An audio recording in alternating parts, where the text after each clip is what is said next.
Hari ini nasib pernikahan Sule dan Natalie Holzer diputuskan. Ayah Rizky Febian siap cerai lagi? Nasib pernikahan Sule akan diputuskan pada Rabu 10 Agustus 2022 hari ini. Siapkah Sule cerai kedua kali dan jadi duda lagi? Kabar Sule cerai sudah terdengar sejak Pengadilan Agama Cikarang menggelar sidang cerai atas gugatan Natalie Holzer.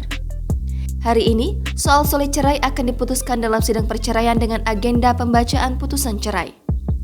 Sebelum putusan, Sule dan Natalie Holzer sudah menjalani proses mediasi, pembacaan gugatan, hingga mendengar keterangan saksi di dalam sidang. Kabar sidang putusan cerai dibenarkan oleh kuasa hukum Sule, Bahyuni Zaili, yang menyebut biduk rumah tangga kliennya akan diputus pengadilan.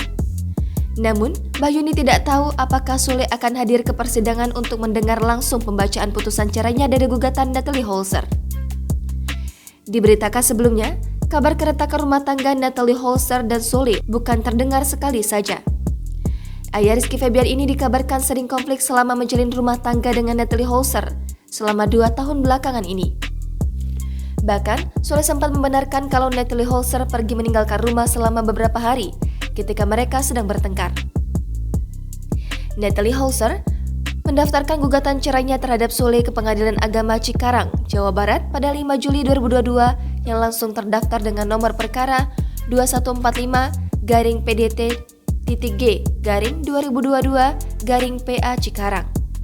Selama 2 tahun pernikahan, Natalie Holzer dikaruniai 1 orang anak dari Sule yang diberi nama Azam Adriansyah Sutisna.